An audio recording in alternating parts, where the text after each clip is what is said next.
Welcome to Compass Points, the weekly podcast for CompassKnox.com. CompassKnox.com is your best source for news and politics in Knoxville and Knox County. Your hosts today are Scott Barker and Jesse Mayshark, the founders of CompassKnox.com. You can find their daily in-depth coverage and subscribe at CompassKnox.com.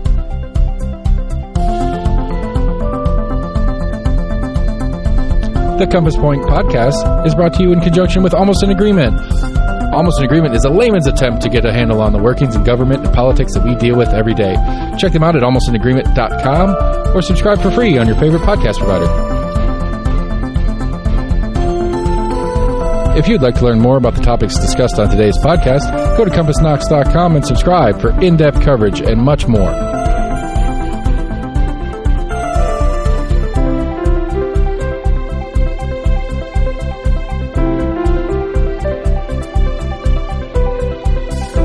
And now, here are your hosts, Scott and Jesse from CompassKnox.com. Hello and welcome again to Compass Points, the weekly podcast where we talk about Knoxville news, government, politics, education, business, arts and entertainment, whatever gets our attention. My name is Jesse Mayshark. I am co-publisher and co-founder of Compass, which you can find at CompassKnox.com. Joined, as always, on this Black Friday, as we are taping this, by Scott Barker, co-publisher and co-founder of Compass. How was your Thanksgiving, Scott? Oh, my Thanksgiving was kind of low-key, but very, very nice with family and all. So how was yours? Yeah, similar. Went over to in-laws' house, just had a small little gathering with... there was more food than people, which I think is the goal of the... the holiday. I don't know if it's the goal, but it certainly is what almost always happens. Yeah. Well, we had a good time, and we are, as I mentioned, recording this on Black Friday.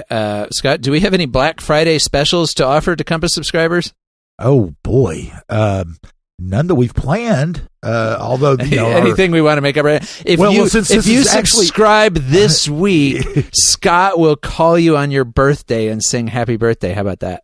Oh, I don't know if that's a gift. that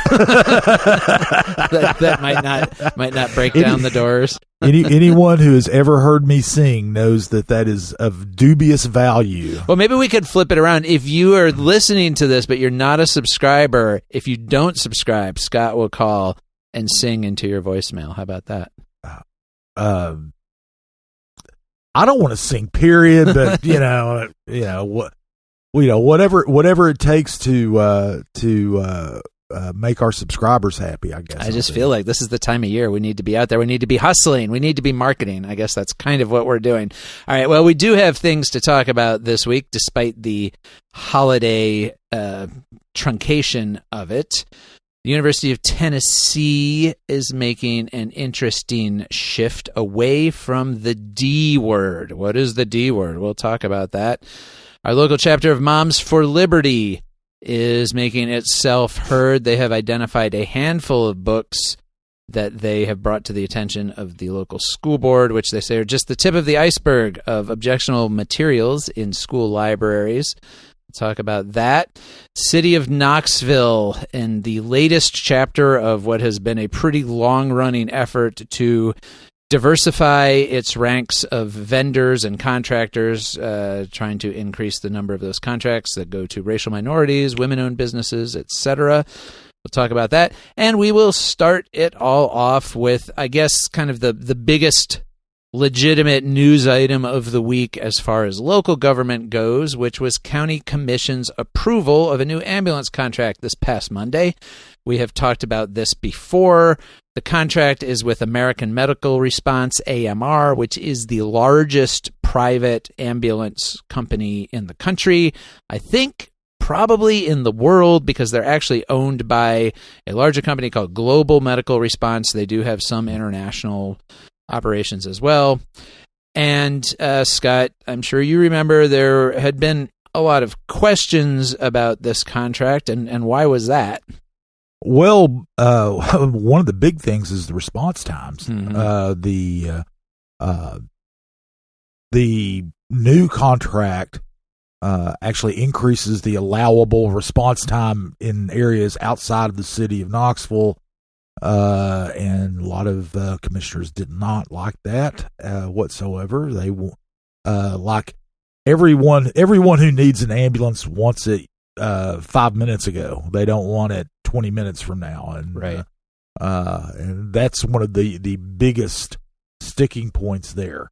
Yeah, and so what the contract does is it divide the previous contract, which had been in place since 2013, which, to be clear, was also with American Medical Response. So AMR is the existing provider, and the previous contract set a 17-minute response time anywhere in the county, whether it's in the city, out in Farragut or Corryton or wherever. There's on those top priority calls, which are your life-threatening situations, heart attacks and strokes and so forth.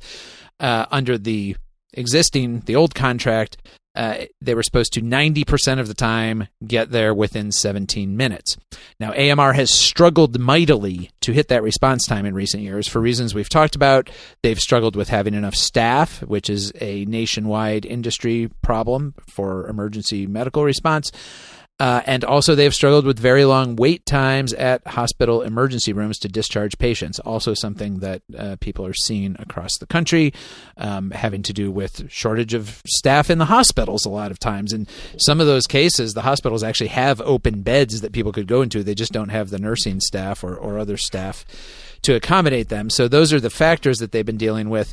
And so this new contract splits the county into 3 districts for the first time. There's the central urban area, which is essentially the city of Knoxville. I don't want to say it is the city of Knoxville because the city of Knoxville technically extends out along some corridors, like all the way down Alcoa Highway to the Blount County line and so forth. But basically, if you kind of draw a circle around the city of Knoxville on a map and cut off some of those extraneous corridors, within the city, they're supposed to get to any of those priority calls in 10 minutes. Then outside the city, they have it divided into the West County and the East County, which is those areas outside the city, in the western and eastern halves of the county. And in all of those areas, that's a 20-minute response time. Now, in kind of selling and advocating for this contract, County Mayor Glenn Jacobs and others who were supporting it argued that actually, even though it goes from 17 minutes to 20 minutes in those areas, they are now, AMR will now be more accountable for responses outside the city. About 2/3 of all of the calls AMR responds to are within the city. And so the argument was that under the old contract, they could meet that 17-minute threshold as an average countywide by responding to a lot of stuff within the city in 8 or 9 minutes, where it's easier for them to get to places, and then maybe not getting to those calls out in Corryton or Concord or wherever for 25 minutes or 28 minutes or whatever. And so that under this new contract, they're not going to be able to kind of cover up for those longer times by having shorter times in the urban core. In each of those districts, they're supposed to meet those. And so you're supposed to get an ambulance within 20 minutes, if you live in Bonnie Kate, say. And if they show up there in 27 minutes, they won't be able to make up for that by saying, well, we responded to something in Fort Sanders within 5 minutes. So that's kind of the operating idea behind this. And yes, it did pass. It passed on a 7-4 vote. And of the 4 commissioners who voted against it, several of them specifically raised the response time as their concern. John Schoonmaker, who represents Farragut and Concord, basically said we should be going from 17 minutes down to 14 minutes or 12 minutes. We shouldn't be going up to 20 minutes. Like, he's not happy about that. His constituents aren't happy about it. I talked to County Mayor Jacobs after the vote about that, and he said that he gets it. He actually lives outside the city himself, so he's in a 20-minute response area. But he said that Knox County is big. It's a big county. And when you're trying to deploy one service countywide, he said that in order to hit, say, a 10-minute response time across the whole county, it would just be cost prohibitive in terms of how much the county would have to pay AMR to have enough ambulances and enough people. And then he said, honestly, under the current staffing situations in the industry, like, he doesn't think they could do it anyway. Like, even if the county had 2 or 3 times as much money to pay, that he wasn't sure that any single provider could deliver that. Now, a couple of the commissioners who voted against it said, well, fine, maybe we should have more than one provider. Like, how about we bid out those areas outside the city and have a separate contract inside the city? That didn't really go anywhere. There were a few interesting things that kind of orbited around this vote, because the vote itself, I don't feel like was super surprising. Lots of commissioners had questions and concerns about the contract leading up to it. But most of them also obviously felt like they probably needed to go ahead and approve it. They'd been through a bidding process. The current contract expires at the end of January. And so, they're kind of in a bind needing to get a new one approved. So it wasn't really a surprise that it got approved. But in the days leading up to the vote, actually a couple things involving the News Sentinel that were just kind of interesting. The Sentinel reported that 6 members of commission, all 6 women on commission, as it happens, received $500 campaign donations from AMR this past spring. And they wrote an article about this, basically raising a question about it. Nobody exactly alleging that there was anything unethical about it, but, it kind of looked bad, I guess. Optics. Right, the bad. Optics weren't great.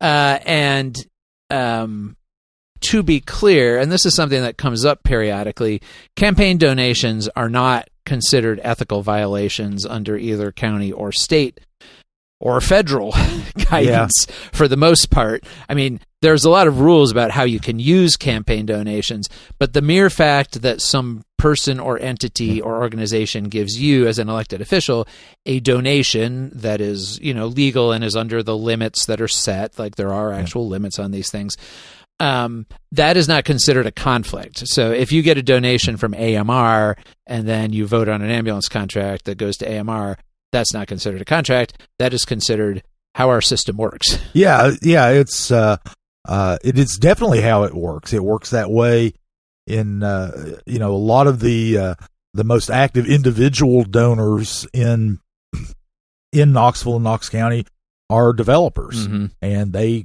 constantly have rezonings and and plans, proposals, things like that come up. Tax incentives for developments, things like that. And that's just the way the system is set up. They donate to lots of candidates, and sometimes they'll donate to every candidate. Yeah. There are a couple who are pretty indiscriminate on who they donate money to, but the limits are actually fairly small. The AMR donations were $500. Yep. Which is below the limit that it's below the maximum amount. Right. That they could have given them more if they wanted to. And in we just had a city council election where a candidate raised $250,000. Yeah. So it's $500 is a very small drop in the bucket as far as most campaigns go, in the county and in the city.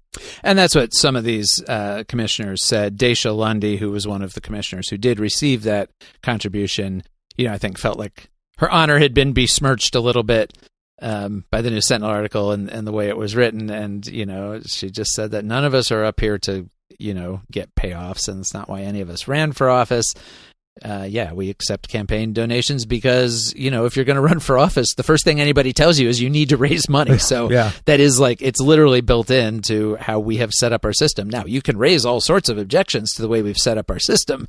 You could say that we have a form of legalized bribery in this country, and depending on how you define that term, you would not be wrong. But again, that's true at every level of government. There is almost certainly not a month where county commission does not hear some item, especially having to do with rezonings, as you say, that affects or benefits somebody who has made a donation to somebody on commission. That is just part of the normal course of business. And I think it's great during campaign season, we always make a point to talk about who's raising money and where they're raising it from, who's donating to whom. It tells you a lot about sort of where people's bases of support are. And I think it's great to be aware of all of those things. But at the same time, like Lundy had a bit of a point in saying why are you singling this one out? I mean, this one was singled out because it's a big deal. It's a big vote. But it's also true that there were probably several other things on that agenda that you could have looked at and said, oh, well, this developer also gave money to 4 commissioners or whatever. As it happened, of the 6 commissioners who got the $500 donations, 5 of them did vote for the contract. 1 didn't. That was Kim Frazier. She had a lot of questions about the contract from the beginning. She said she didn't have anything against AMR, but thought that the contract needed to be structured differently to give the county some more built-in accountability measures. So, did that $500 influence those 5 votes? It would be very hard to draw a straight line on any of those things. At the same time, of course, it's always helpful to be aware of these things. The other interesting thing that happened was the News Sentinel, and this was more, I guess, entertaining than anything else, and really maybe only to those of us who are in the bound business. up, right? Yeah, in the nuts and bolts of government and media. But the News Sentinel had kind of a little bit of friction with county spokesman Mike Danila, who's the county communications director for Mayor Jacobs. The Sentinel ran an article this past Monday, and it was basically about what could theoretically happen if commission didn't approve the contract, which of course is not what happened, but this was sort of a hypothetical article. If they don't approve a contract, what happens? And kind of, is there anybody else, in line who could step in and take over the ambulances in short notice, and so on and so forth. And so the Sentinel had asked Jacobs' office, what are your contingency plans if this goes south? And Jacobs' office apparently didn't really answer that question, and instead it turned into via email and text message, kind of a pissing match, I guess you could say. We can say that we're not bound by FCC rules, or right? anything, With the pissing mostly, honestly, coming from the county side. And in the Sentinel article, they quoted Danila as having called News Sentinel reporter Tyler Whetstone, quote, an asshole, unquote.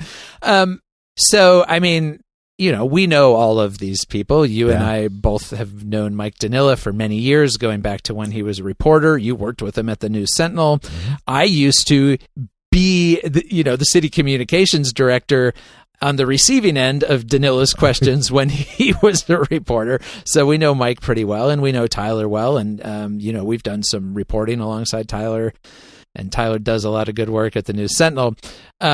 So I just asked Danila to send me copies of all of these emails and text messages with Tyler Whetstone, because those are public records. Any, emails or texts between a county official and a member of the media are going to be public record.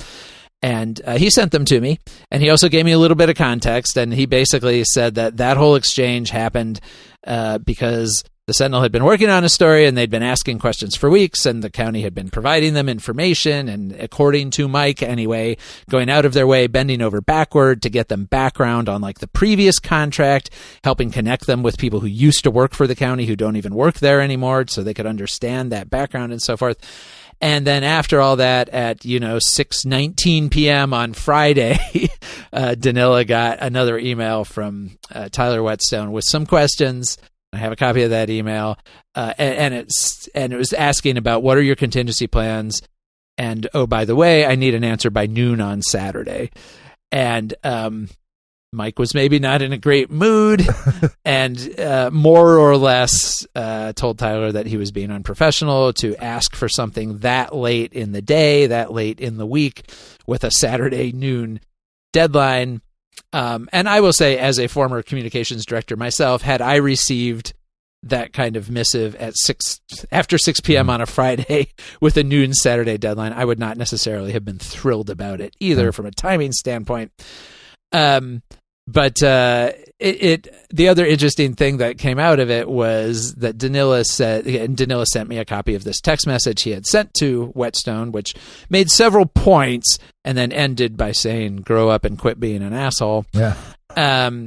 And Danila said the only thing that really surprised him was that he thought he and Whetstone had what he called a gentleman's agreement, that text messages between the two of them would generally be off the record unless otherwise agreed. So he was kind of surprised to see it quoted, but then he also stood by it and said a few other choice things about Whetstone's reporting techniques, which we reported. And so if you're a subscriber and you missed that email, you can go back and find it.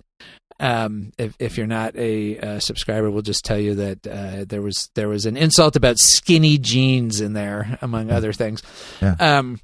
But Scott, I just think it's a little bit of a behind the scenes look at how like we do what we do, how communications offices like Danila's office work, and how they interact with reporters, and how sometimes those can be there can be friction there. Yeah, there can be, and I'll say a couple things. First of all, these types of things are not uncommon. I had a few run-ins when I've had a few run-ins with government officials and spokespeople and things like that. I remember one time when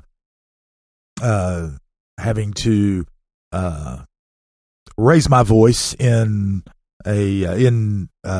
then Mayor Mike Ragsdale's office one time to because an official had reneged on a promise to give me an interview, and I was with them and granted them some time to go to their office and gather some thoughts on a very contentious matter, and had to raise my voice and use indelicate language to let them know that I wasn't going to leave until I talked to that official, and eventually did. But I didn't report that. I mean, it wasn't something we reported. And Mike Danila is anybody who knows Mike, who's worked with Mike when he was a reporter, especially. This is Mike Danila. Yeah, I mean, this is pretty much how he was as a reporter. He was a good reporter. He's a fantastic reporter. Yeah. And he was aggressive. He was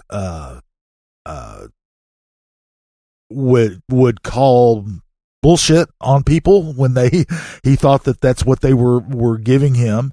He would be contentious at times, and he always got good information. He reported it. He was a really good reporter.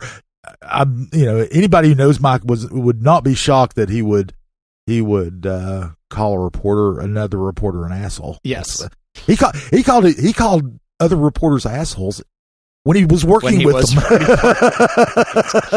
Yep. Well, and I heard from some people who are like this is so unprofessional, and how can somebody like this be in a communications office? And I think the answer to that, and who knows exactly what the relationship between Danila and Jacobs is. I feel like all communications people always kind of have to have their own boundaries worked out with their bosses. Certainly, when I worked for Mayor Rohero, I developed a pretty good sense of what it was okay for me to say and what it wasn't.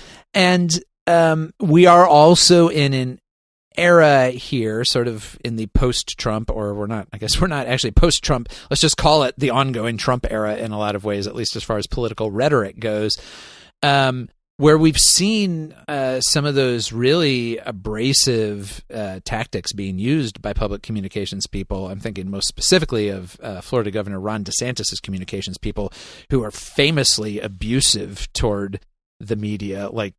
They go out of their way to troll the media, very much not doing the conventional kind of trying to develop good relations with the media and spin things and whatever. Like the DeSantis approach is just more like, we hate all of you people.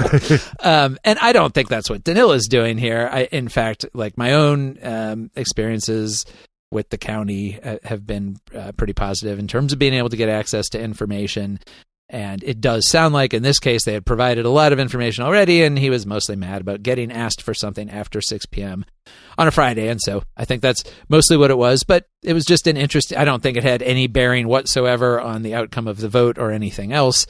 But it was just an interesting little item. Yeah, one of the things is this is the type of thing that that journalists normally don't report. Yeah. I mean, because it's the story is the story, not how you interacted with the people to get the information. Yeah. And but it is a little peek behind the scenes at daily life as a journalist. So, and that question about person. the off the record text exchanges, that's an interesting thing. And I think that's another thing also that all reporters have to work out with their sources. I certainly have plenty of sources who I talk to on a regular basis where there's something like that kind of floating agreement, although it's always, I think it's always important and good to say at some point in the exchange, like, okay, we're off the record. It's just good for everybody to kind of agree on where you are at any given point. But, I can understand having that sort of agreement where like things are going to be off the record unless you explicitly say, okay, I want this on the record. Yeah. Typically the standard arrangement is everything's on the record unless we explicitly agree, and both of us have to agree that it's off the record. If a source says, well, off the record, well, it's not off the record unless I agree that it's off the record. But once you develop relationships with sources, and you work out how that is done, and sometimes you don't have to explicitly necessarily make that kind of formal. Well, this is going to be, it depends on the relationship, and you have some relationships you do have to be a lot more formal about it, and others you don't. And and that's part of how we do our jobs basically, and I know some people have very mixed feelings about even agreeing to go off the record at all, and I understand that in some circumstances. I will say that I have often found off-the-record conversations very valuable in terms of really understanding what's going on in a given situation. A lot of times that's where your off-the-record conversations are the most valuable, where you're just kind of trying to get a sense of like, is this thing even worth me devoting a lot of time and digging into? And there are, depending, if you have a good relationship with somebody, there are often people who will kind of tell you what's going on, even though they don't want their name attached to it, but they do want you to understand what the actual situation is. Well, and one thing I think it might be important for people who aren't in journalism, which I would imagine is like 99% of the people who listen to this, is just because if something is off the record and it contradicts what they say on the record, that's a whole different ball game. Yeah. I mean, it's that's when that's when you basically can't report what they say on the record necessarily because that's not true. Yeah. And you have to get that, and a lot of times that's where you end up getting into these contentious and I also think it's important. So it's and that gets to being kind of the art of being a reporter rather than the it's as with all interpersonal relationships, some are easy and some are fraught. Yeah. And also, none of these are legal agreements. No. And so if somebody tells you something that they think is off the record, but the nature of it is such that you're like, well, I'm going to tell people about this, there is always that, which could be what happened here with Tyler Whetstone, where, I don't know, but maybe Tyler's red line is, it's all off the record until you call me an asshole. Once you call me an asshole, we're going on the record. Or you make fun of me for wearing skinny jeans. Or you make fun of me for wearing skinny jeans. And just for the record, I've never worn skinny jeans, nor would anyone want me to. Yeah, so. Likewise. I don't think I can get into skinny. Certainly not after yesterday. I can't get into skinny jeans. I'm not young and spry like Tyler is. Yeah. Okay, well, let's talk about this effort that the city is making, Scott, to really diversify their base of vendors and contractors. And just a little background, this is an issue that the city's been working on for a long time. When I worked for the city under the previous administration, this was a major focus basically the entire time I was there. And it's all about the city spends a lot of money every year with various kinds of vendors and contractors, and it's about trying to be proactive in making sure that as much of that money as possible goes to businesses that are owned by minorities or women, veterans, that whole kind of federally designated class of people. Yeah, it has been a long-standing issue, and one of the things that they decided to do is conduct a disparity study where they would get the actual data about companies in the marketplace, the contracts that were let, that sort of thing, and they wanted detailed information on that so that they could develop strategies to address this. Now there's and boy did they get the details. It was a 530-page report by a consulting firm out of Atlanta called Miller 3 Consulting, and they do a lot of these types of studies for cities and other in government agencies across the country. And and there is a lot of money involved in the study. They one of the measures that they used was the dollar amount of contracts that were paid out from the city between 2017 and 2021. It was $363.9 million. City officials generally throw out the number $110 million a year, but of that amount, only 8% went to minority, women, or veteran-owned businesses. So those are collectively known as disadvantaged business enterprises, or DBEs. And one of the goals is to increase the amount that they get. They're constrained about what they can do. However, outright quotas are unconstitutional. There is a federal Supreme Court decision, generally referred to as the Crossan decision. It was City of Richmond versus Crossan from several years ago, that said that basically you can only use race and gender based solutions to this issue if and only if you can actually demonstrate that there is a real disparity.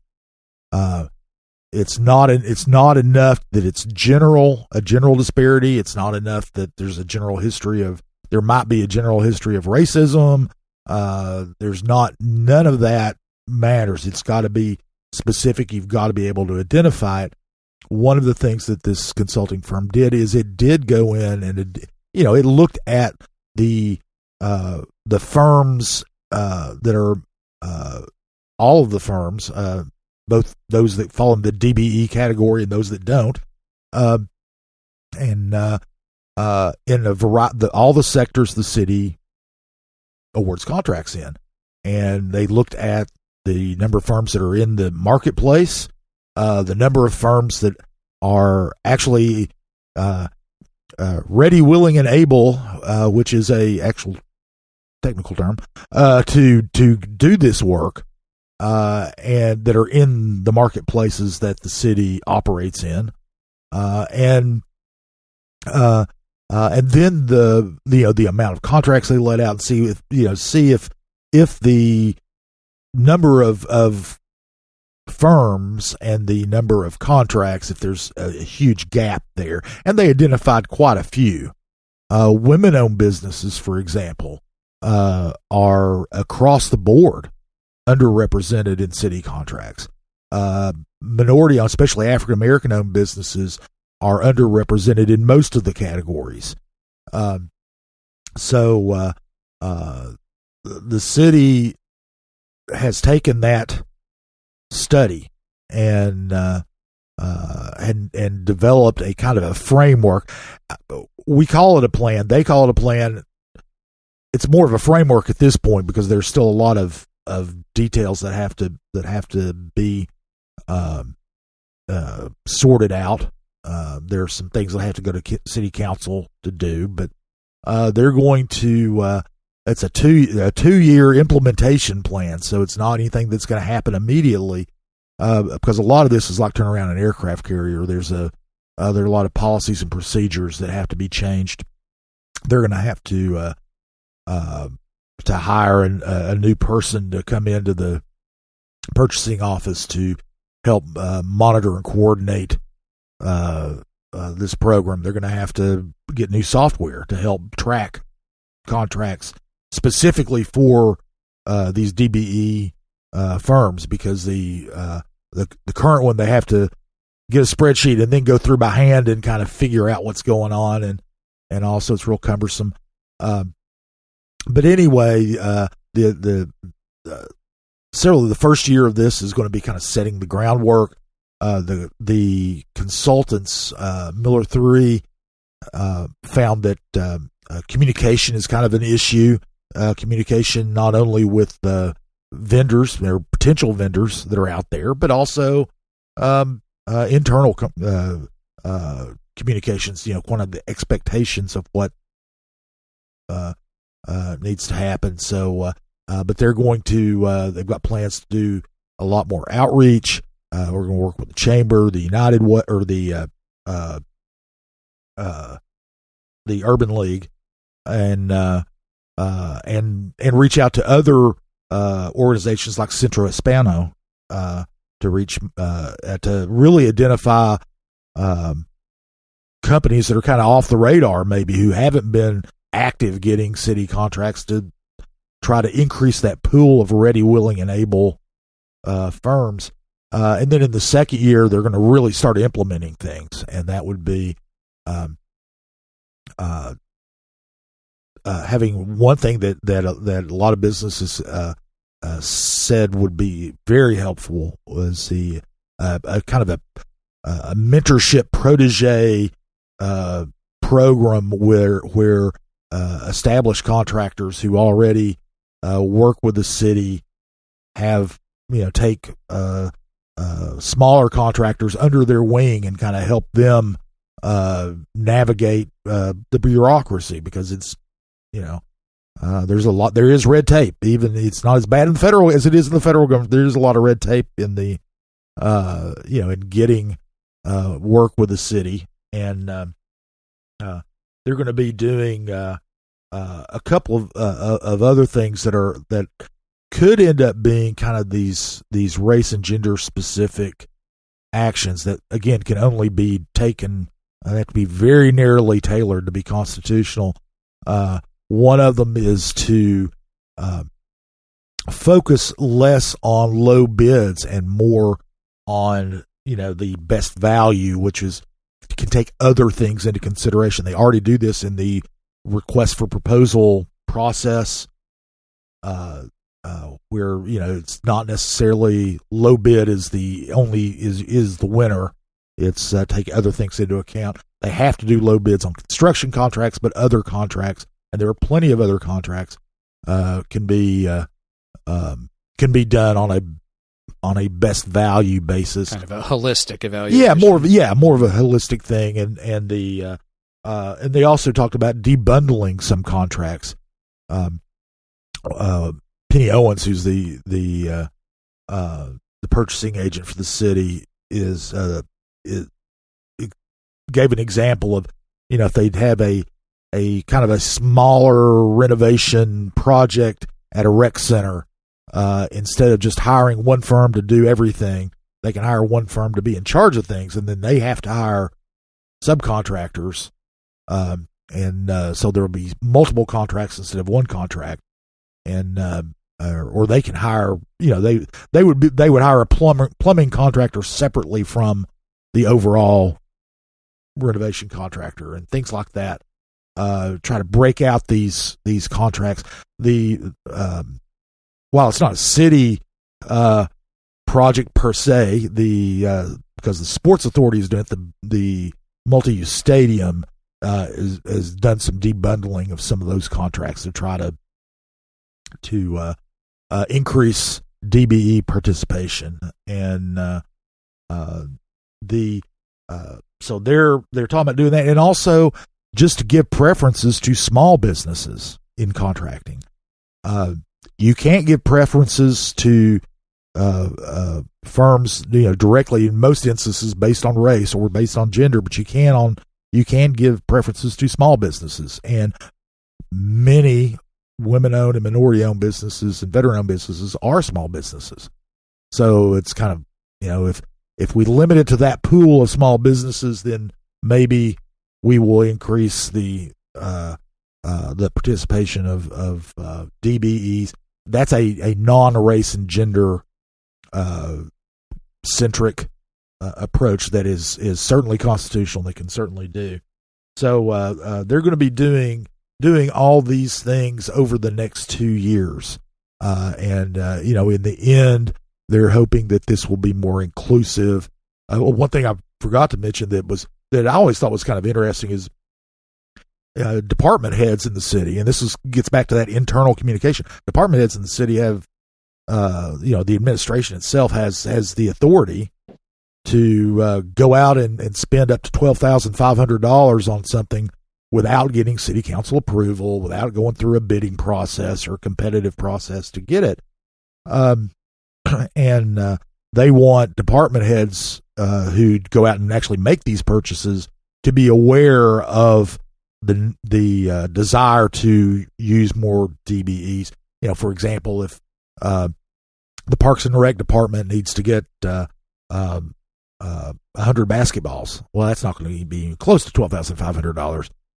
But who do they go to get the basketballs? And they can go to anybody they want to get basketballs, but they want them to think DBEs and go out and get it, and they can go and get those from a DBE that sporting goods distributor. So those are the kinds of things that they're hoping to do, and they're hoping that this at the end of 2 years they have a more inclusive process that could help encourage minority and women and veteran-owned businesses and help them grow and help increase the economic pie for them. Right. Yeah. Well, and as you say, one of the big challenges, honestly, is just having local capacity for local governments to contract with. And we've talked about this with the stadium project, how, there aren't really that many minority-owned construction contractors, for example, who could be drawn into a project like that. And so it seems like part of the point of the conversation and effort is to reach people who are not being reached, but maybe part of it is also to encourage people to think that, there's an opening here and there are local governments willing to do business with you if you can get yourself set up and established as a DBE. Well, Terrence Carter, who's who does economic development for the Urban League, said, one of the things is a lot of minority contractors have tried in the past to get city contracts, and they haven't. They've gotten discouraged. They go on and don't even consider the city. So the part of the challenge for the city is to reach out to those type firms and say, hey, try again, and this is what we're able to do, and also they reach out to these DBEs to let them know what's available there. They're also talking about doing, and it's kind of taking a little bit of it's the same approach. I shouldn't say taking away from it, but it's a similar approach to what they did with the stadium, in that try to set up programs to give smaller businesses access to capital, to give them ways to increase their size, their financial capacity, their ability to get insurance, their ability to get bonds, performance bonds, which if you can't get a performance bond, then big enough to cover the scope of work you're looking for, you don't get the work. You can have you can have great employees, a great track record, everything else, but if you can't get bonded, you can't get work. So they're talking about doing some things like that to help get firms to that ready, willing, and able, focus on the able part of being a firm that can do business with the city. Right. Well, probably there will be more to talk about there in the future because it doesn't seem like an issue that's going to be solved anytime Oh soon. yeah, and like I said, there are things they'll have to get city council to approve another employee. They'll have to get city council to buy a software package, which will undoubtedly be more than $12,500. They'll have to actually have to make some tweaks to the city's purchasing ordinances. So there's going to be a lot to follow as this goes forward over the next couple of years. All right. Well, another thing we have been following is the reemergence of our local chapter of Moms for Liberty, which is a conservative activist group focused in particular on schools and education, and has become known over the past few years in particular for challenging books and materials and things in public schools that they find objectionable for various moral reasons. We had a chapter here that was kind of active in 2021 into 2022 that sort of seemed to go dormant. It has reconstituted and re-energized itself, seemingly with help from the National Moms for Liberty organization. A lot of conservative donors are putting a lot of money into that ahead of the 2024 election, because a lot of Republican consultants see this group as valuable for them in terms of energizing voters and getting them engaged around these kinds of issues. And so at this past month's school board meeting, Sherry Super, who is the chair of the local Moms for Liberty chapter, told the board that she had sent an email to school officials and board members identifying some objectionable books in school libraries and urging them to take some action.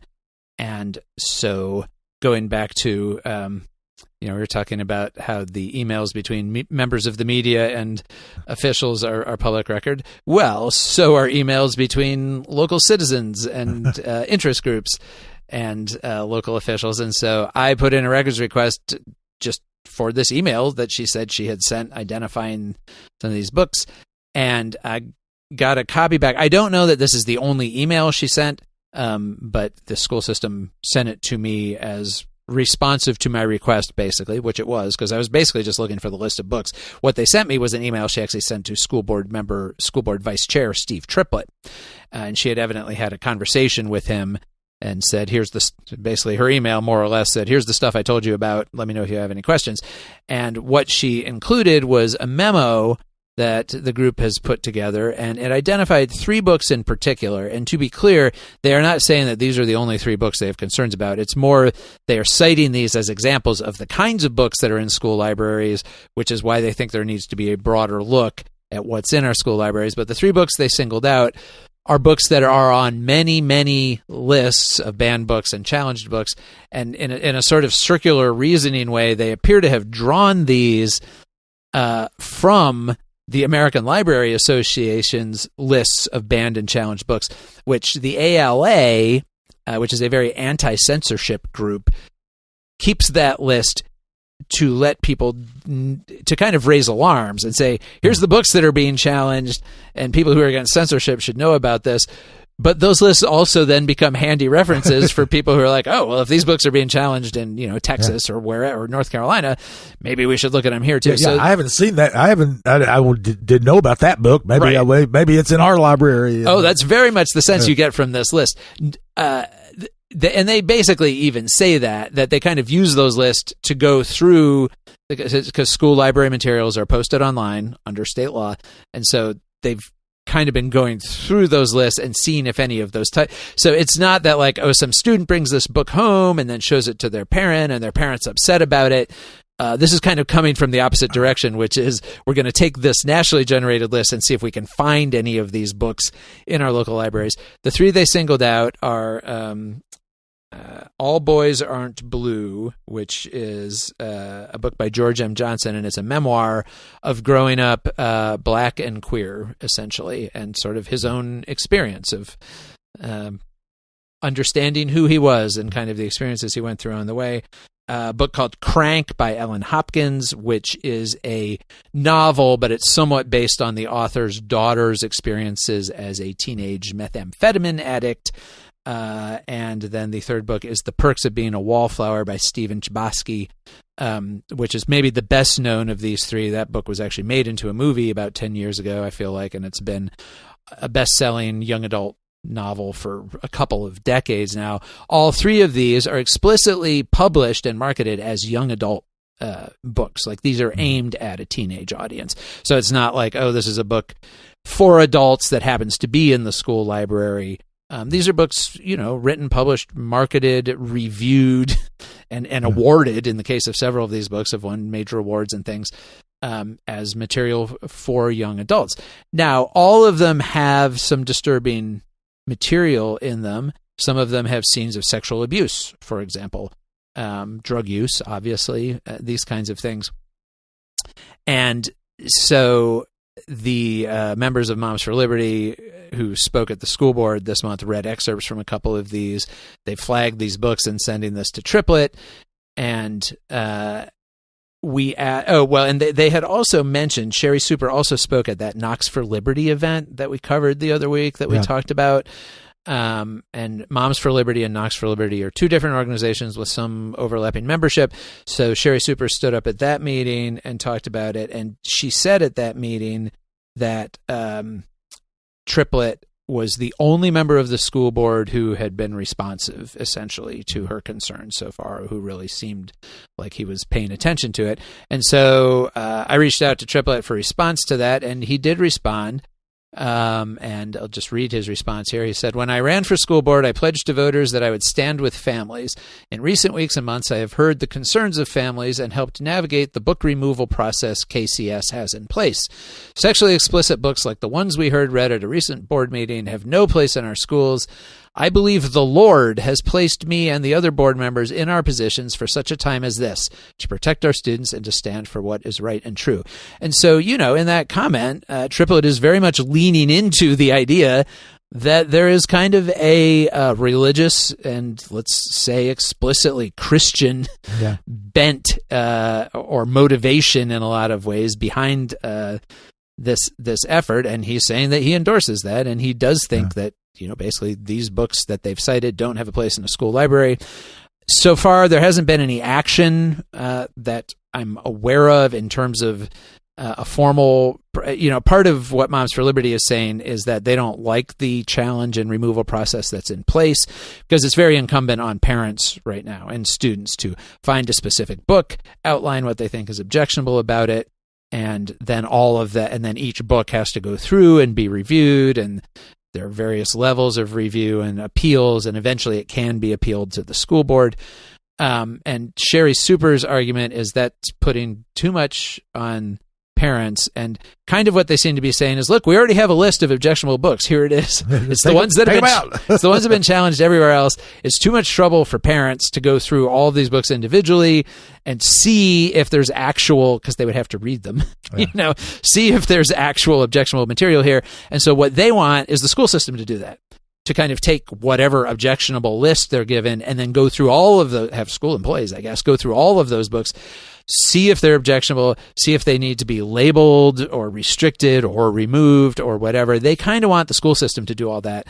The school system right now is very much set up to not do that. They don't want to do that. Their argument would be that, we already have processes in place for all of this. All of our books that are, it's trained school librarians certified by the state of Tennessee as school librarians who currently make those decisions, and they're already restricted by lots of state curricular guidelines and everything else. There's already a lot of things in place to say we want to make sure materials here are appropriate for kids. It's not like you just have random school librarians out there ordering things off Amazon that look interesting to them or whatever. That's not how it works. And so the school system would say, we already have a system in place. And so individual books, yes, that is going to be up to the parent or student. And a lot of times what the school system will offer is, if you object to a book, then, and it's being taught in a class, then, okay, your student can be excused from that book. That's not what Moms for Liberty wants. They're more interested in regulation at sort of like the system level, saying like these books aren't okay to be in these schools, or they're not okay to be in schools at all, or they shouldn't be an option. Right. Exactly. And so I don't know what's going to come of all of that. We'll see if there's, if Triplet or somebody makes a formal proposal to look at this. It is interesting, maybe telling, maybe not, that as this is starting to bubble up in Knox County, right next door in the Maryville City school system in Blount County, the perks of being a wallflower was challenged there. School board just had a meeting about it this past week and voted unanimously to keep that book on the high school shelves, and said, sure, there's material in here that can be disturbing, but this is for high schoolers. These are for people who are learning about the world that they are going to enter, and that world includes a lot of difficult things. And, young adult literature for young people, has often included disturbing things in it because it's kind of part of learning about the world, Well, it's about coming to grips with the disturbing things of the world. Yeah. Because you are going to encounter them. One of the things that I think is kind of interesting in this and a little puzzling is the, talking about a book about methamphetamine addiction and, more. Seems to be there's more outrage about a book about methamphetamine addiction among with teenagers than there is about actual methamphetamine addiction among teenagers, which I don't know the statistics on how prevalent meth is among today's teenagers, but it's not. It's out there, let's say. It is out there, and you can substitute other drugs for meth, and it's a way to, it's something that is part of these kids' existence. I mean, as old as I am, back in high school, there were, we were teenagers. There were plenty of drugs around. There was plenty of all types. I mean, you could get anything in the small town I went to. Yeah. And our kids and the kids that are in school now, it's no different for them. And they're having to navigate that now as they're in school. This isn't even preparing them for the future. This is what they're facing now. So, right. And you can say the same thing about sexual activity and certainly sexual abuse. Sexual abuse of teenagers, often by other teenagers, has been around forever. Let's say a long, long time, and for a long time, especially for girls, teenage young women who were abused, they were made to feel shame and guilt about ever reporting it. And there's a lot more openness about that now than there has been in previous decades. And so kind of the argument on the other side would be that, like, if you are maybe experiencing or have experienced sexual abuse yourself and you read a book about it and you realize that, this is something other people experience too, and it's something that you could maybe talk to somebody about, like it's not your fault, Right. Like that could actually be empowering to people. The book Crank, the one that's about meth addiction, is actually assigned reading some places in like health classes where they're teaching about drugs and addiction.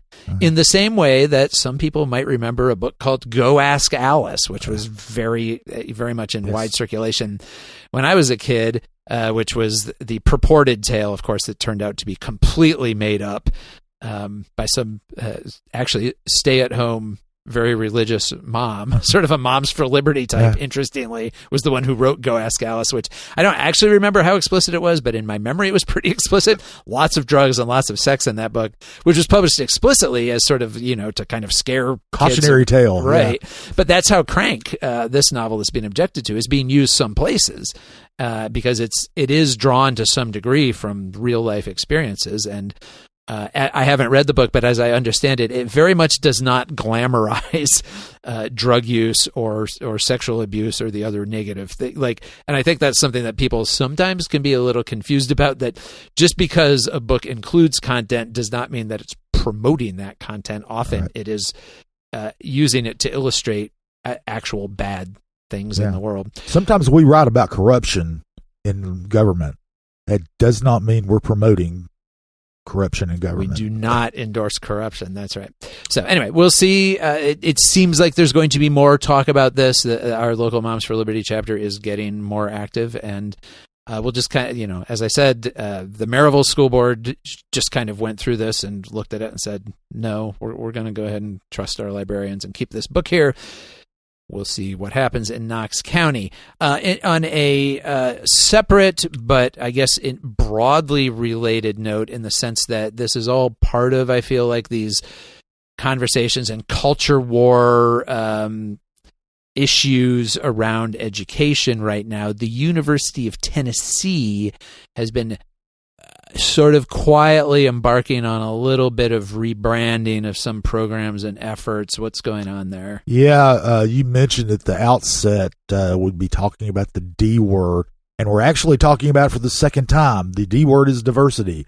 We talked the about city of Knoxville is pro-diversity. They are actually pro-diversity.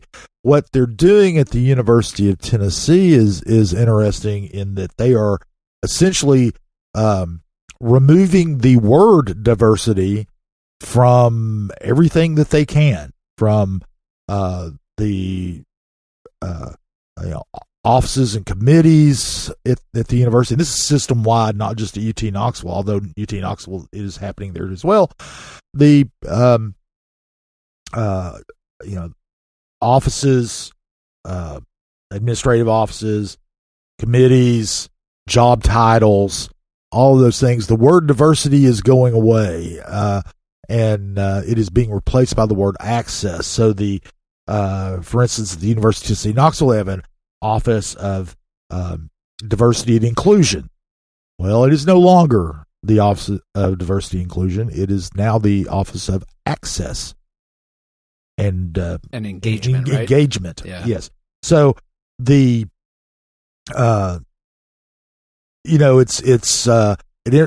right. They didn't bandy this about a whole lot. The Daily Beacon, actually, the student newspaper at the university, actually credit to the student journalists. Go guys! You're the future. But they actually broke the story, and they talked about they did a really good job of covering, what the university does, what they're saying about it, and what some of the objections are to it. The university is basically saying we're focusing on access rather than diversity, because access is what to all students, almost that kind of all lives matter instead of Black Lives Matter. It's kind of we're going to be including everybody. We're going to access for everybody who can have access to the University of Tennessee. We're going to be promoting that. The Board of Trustees actually has a diversity statement that is still in effect. So they're saying that basically this is just a change to bring us in line with more of the land grant institution ideal of access to citizens of Tennessee. The response to that has been from a couple of people and faculty has been kind of, well, it's going to undermine recruiting of minority students, because they're going to look at that and say, UT isn't emphasizing efforts to promote diversity. And it is kind of telling that they did it without fanfare. Usually, if they're going to rename things, when they renamed the Baker Center, the Baker School, they made a big deal out of it. Of course, there was a fundamental change there as well, but not exactly the same. But it's very obvious, I think, to anyone looking at this. This is a reaction to the state legislatures, the Republican supermajority in the state legislatures. They're discontent with diversity efforts at the University of Tennessee. They don't like them. In 2016 they cut the funding for the Office of Diversity at the university in Knoxville campus for a year. As a a shot across the bow, I think, of the to the university, like don't waste your time promoting diversity. Yeah, and in that case, that seems specifically aimed at. There were a couple of blog posts having to do with transgender issues that came out of the then Office of Diversity that the legislature objected to, and then of course there was the student-run Sex Week. And so essentially in retaliation for both of those, the legislature literally defunded that whole office in 2016. I think. Well, and then they've also last year passed the Divisive Concepts Bill, which has, if you talk to some faculty members, has a chilling effect on teaching somewhat topics that are deemed controversial, in some quarters, especially around race and gender. And the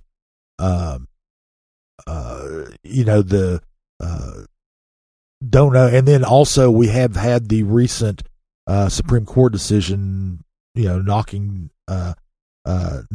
out race-based admissions. Now UT has not done race-based admissions, but they look at it, to use a word we used earlier, holistic measure, but they don't. That's generally the academic institutions that are affected are generally the more competitive private schools and public Ivies that are have done that. The universities in the lawsuit were Harvard and North Carolina, and those are. But it's obvious that this is a kind of a measure taken to kind of prevent prevent scrutiny, but prevent action. I think on that would be what many would consider interfering with the university's operations. Yeah, and I think it's important to see this in line with things that are going on nationally and kind of broader, as I said, culture war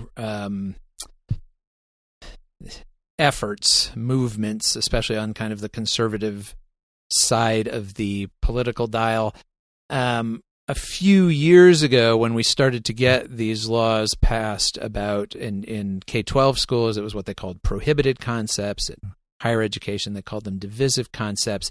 There was a lot of talk about what they called critical race theory. That phrase got used incorrectly in a lot of instances as just kind of a catch-all for seemingly anything that really talked about racial history in America, systemic racism and any institutional racism. All those ideas kind of got lumped together under there.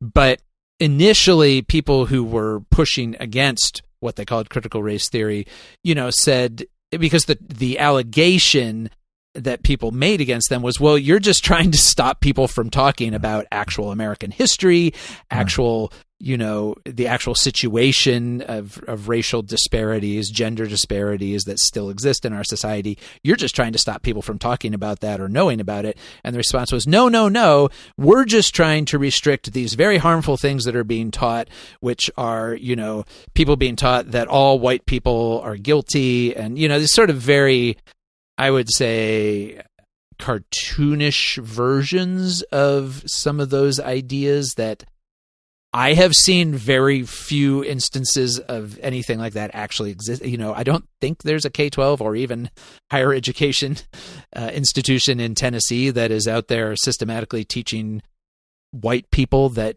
all white people are bad. I don't think that's actually happening. But regardless, even if that was happening, and even if that was the alleged goal of these, here we are 2 years later, and what are we down to? Oh, we're just getting rid of the word diversity entirely, which I think goes back to the original sense of what was really going on with a lot of this discussion was accurate. This is about limiting people's comfort in talking about anything to do with race, anything to do with gender, anything to do with sexual orientation. it is not a sort of fine scalpel going into, deal with a few Marxist professors in some particular department.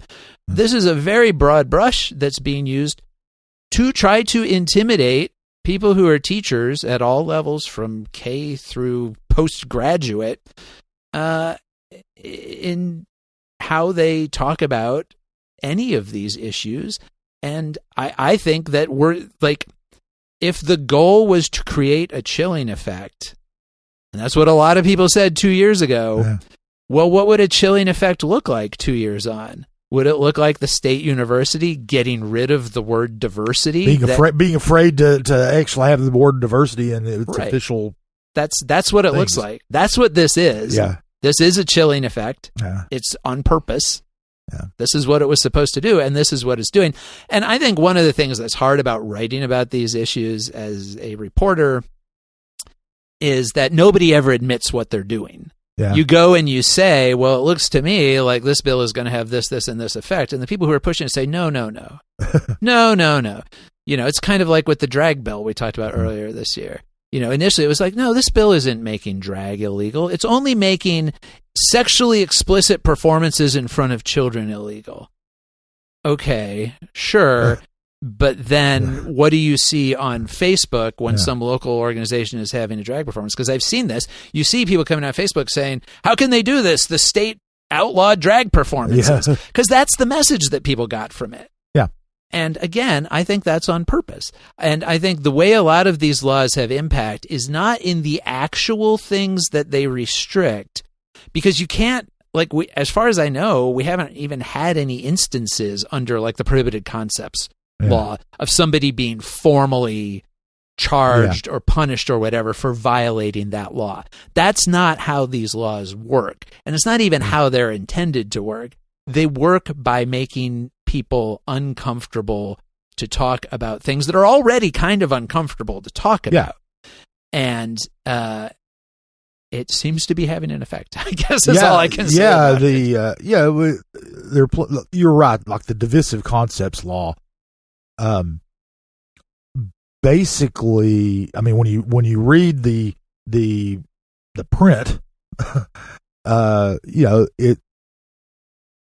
it basically outlaws something that's not even being done. Right. And that's I mean, professors don't require students to believe something, or in order to get an A, you have to be a communist. That doesn't happen. Now they might teach Marxist theory, and you have to understand Marxist theory. Pretty damn hard to teach economics without teaching Marxist theory. It's really difficult. But it's incumbent on the student to understand the theory, and they don't have to believe it, but they have to understand it.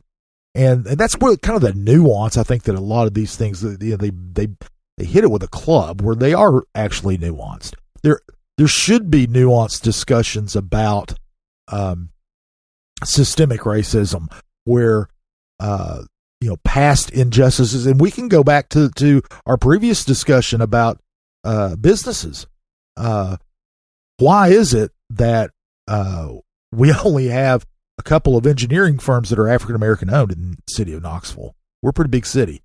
We're not huge, but we're big enough to have a robust African American engineering community.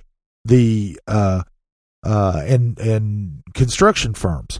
We don't have. There's only one kind of decent sized one in the city, and why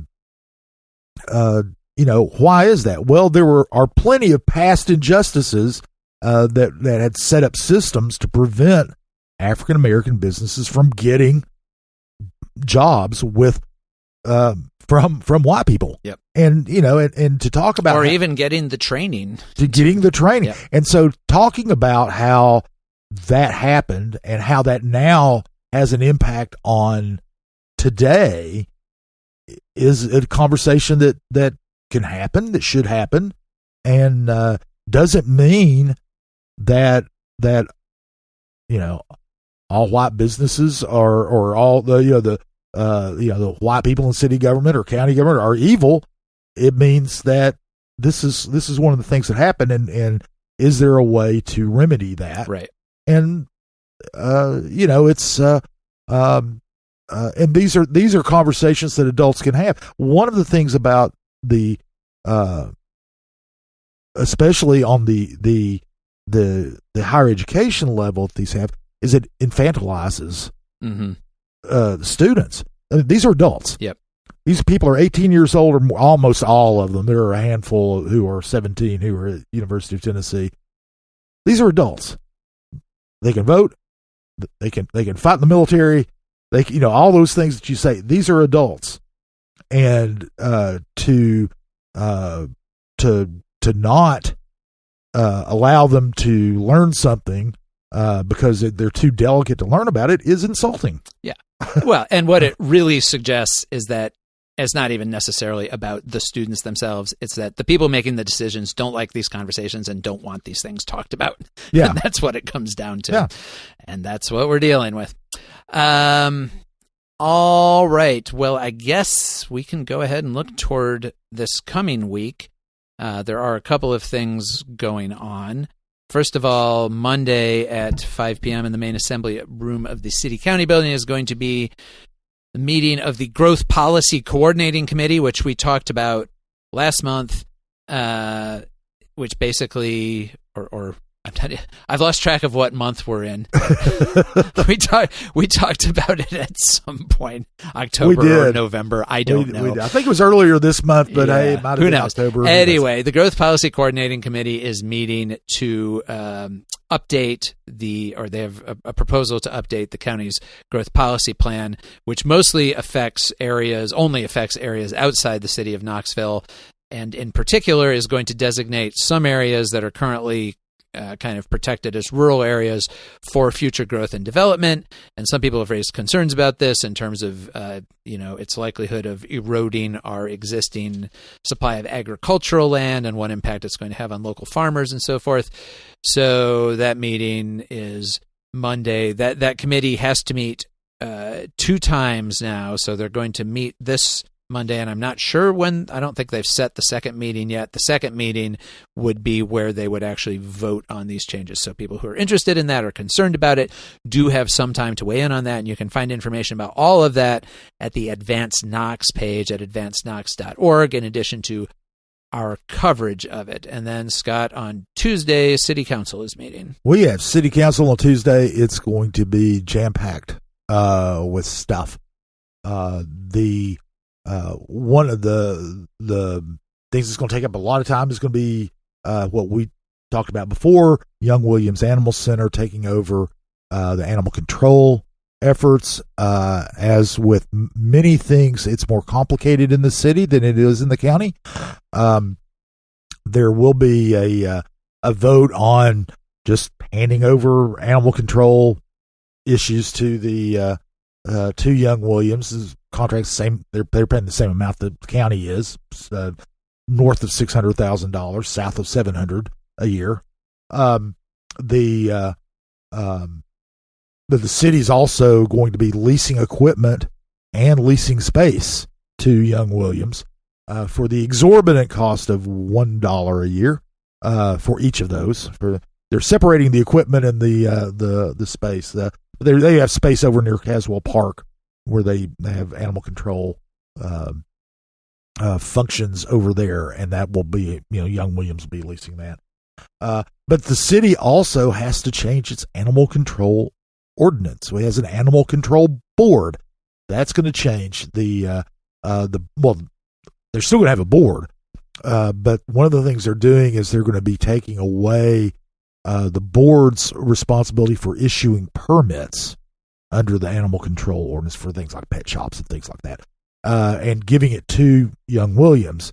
One of the arguments for doing that is that it can be done faster, because if you've got to wait till the animal control board meets in order to find out whether you get a permit or not, it's long term. Plus, it's not like the beer board where you have dozens of permits every month that are coming through.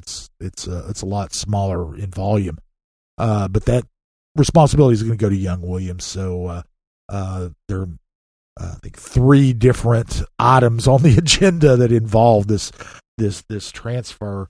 And of course, it'll be interesting too, because Janet Testerman is,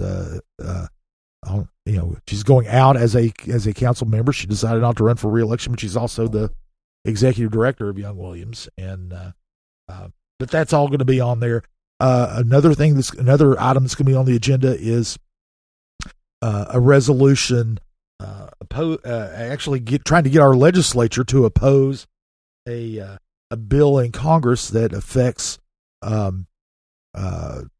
broadband rights of way, and which is the way that the revenues from that generated from that help fund Knoxville Community Media, the public access TV station.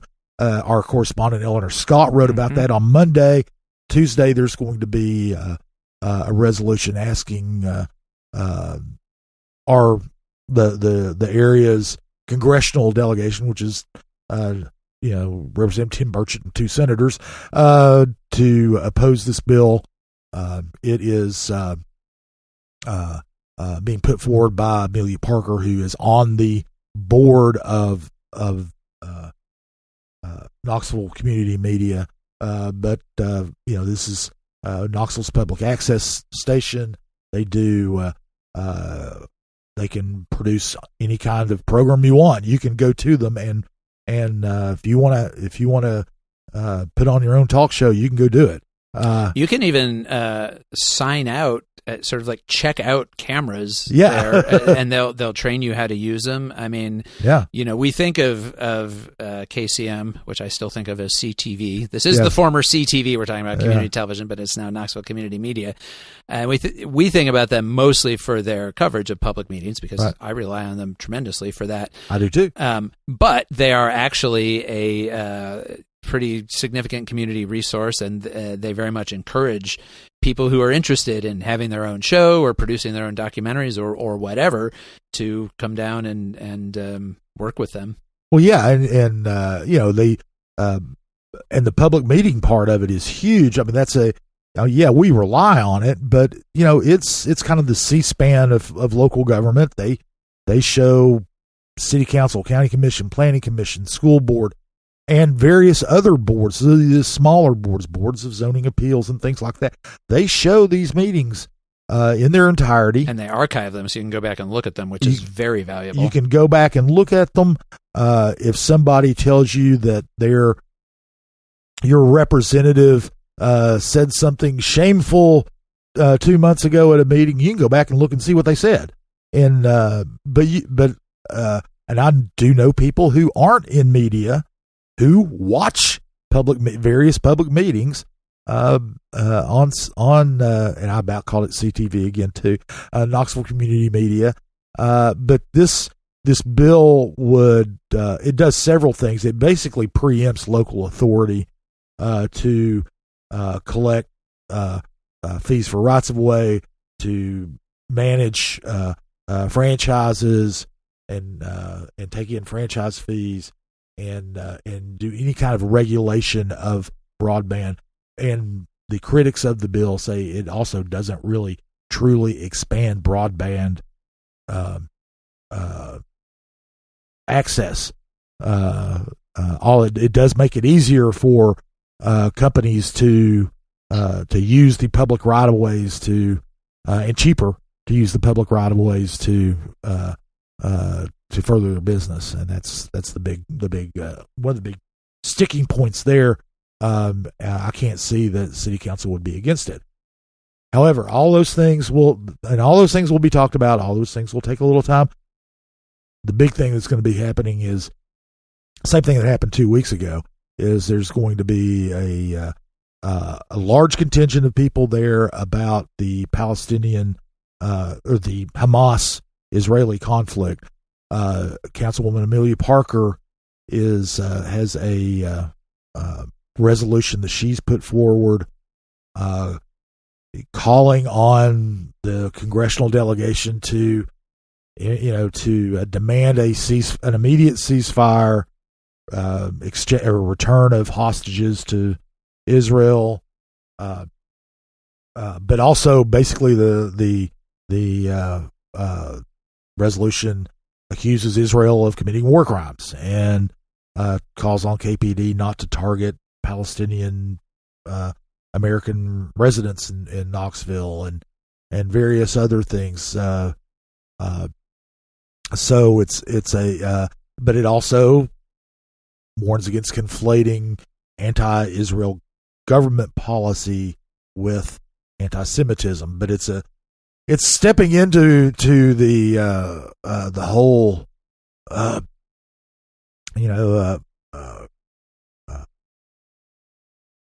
wartime question. It's not, obviously has nothing directly to do with local government, the city of Knoxville, but it will bring out a lot of people. There were more than 100 people 2 weeks ago who came to just lodge a protest, calling on the city to pass an ordinance like this.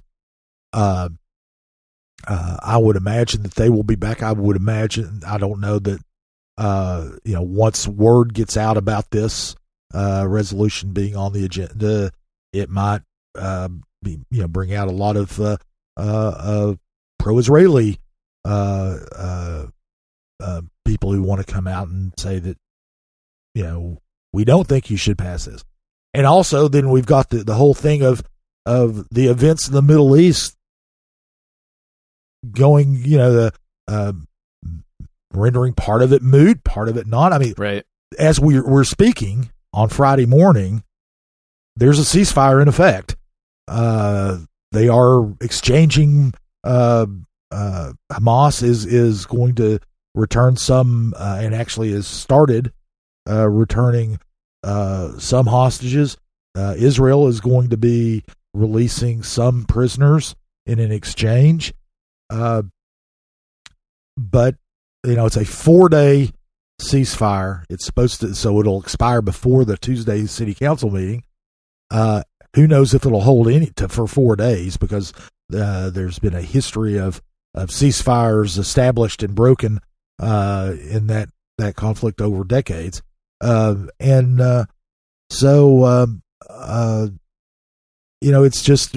one of those things that it doesn't have anything to do directly with Knoxville city government operations in the city of Knoxville, but it will be bringing out a lot of people, and there are going to be a lot of passions involved. Well, and it'll be interesting to see, because I know there are, on all of our local elected bodies, there is a bit of a disinclination to pass symbolic resolutions kind of just for the sake of passing a symbolic resolution. When they do pass resolutions, they are most often aimed at something specific, like in the state legislature, like we want our legislators to do this particular thing that will make our jobs easier here in Knoxville or Knox County or whatever. And this is, as you say, a resolution for the congressional delegation, but really it's a resolution having to do with international affairs that is very far removed from the city of Knoxville. And I just wonder how many members of city, we had the resolution at city council or at county commission the other month, having to do with sexualizing children, which was I guess a vaguer issue than the specifics of this one in a way, but again was kind of seemed to come from a partisan political background and be part of a broader political and cultural conversation, and didn't really have much to do with anything the county itself was doing. And almost all of county commission just kind of said, we don't really want to weigh in on this. This isn't really our job. And so I'm curious if that's not going to be the response of a lot of city council members, however they feel about the conflict one way or another, that like this isn't really our arena to be in the first place. There is. I mean, when they've passed resolutions before, sometimes even to deal with things involving state government, some council members who've even voted for them have expressed reservations about, we're really stepping outside of our lane here. This is not really what we do, and this is even different from the broadband resolution, which does have an effect on Knoxville, even though it is doing the same, making a similar ask of the congressional delegation, but it has to do with legislation that will have an effect here in Knoxville, Knox County, and so it will be interesting to see, and that most of local members of governing bodies don't like to get what they would consider dragged into controversial issues that if they don't see the need to be dragged into it. Right. And I think that this might be kind of, they've got enough, we've got enough to deal with without trying to solve the Middle East, yeah. Which, for some, nobody in the world's been able to resolve those issues peacefully or otherwise. And so, yeah, I think that there will be some pushback from some council members. Although when you've got 100 angry people in the audience, how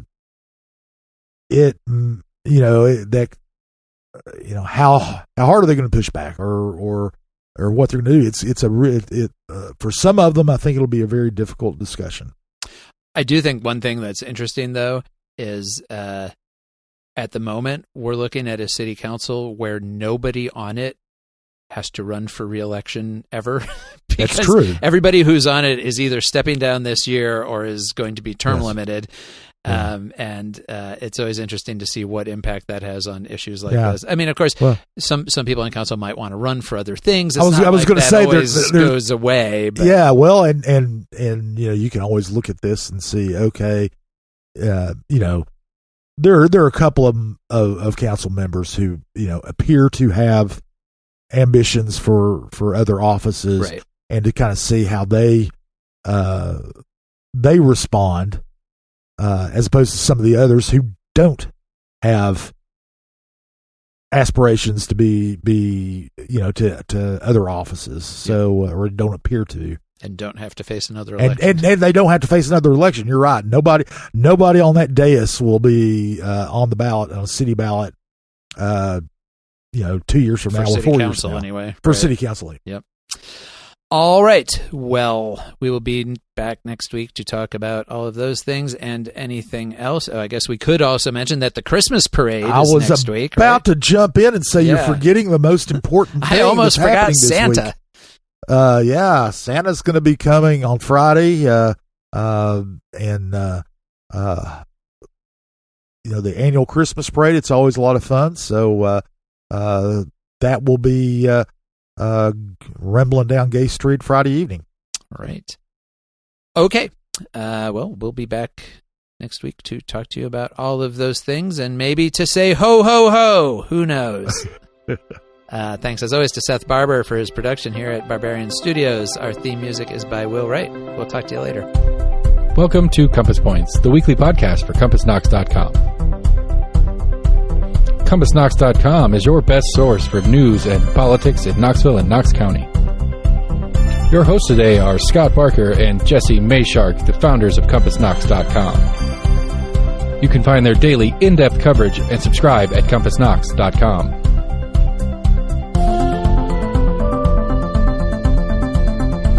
The Compass Point podcast is brought to you in conjunction with Almost an Agreement.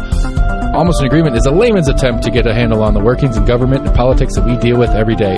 Check them out at almostanagreement.com or subscribe for free on your favorite podcast provider. If you'd like to learn more about the topics discussed on today's podcast, go to CompassKnox.com and subscribe for in-depth coverage and much more. And many thanks to William Wright for composing our theme song.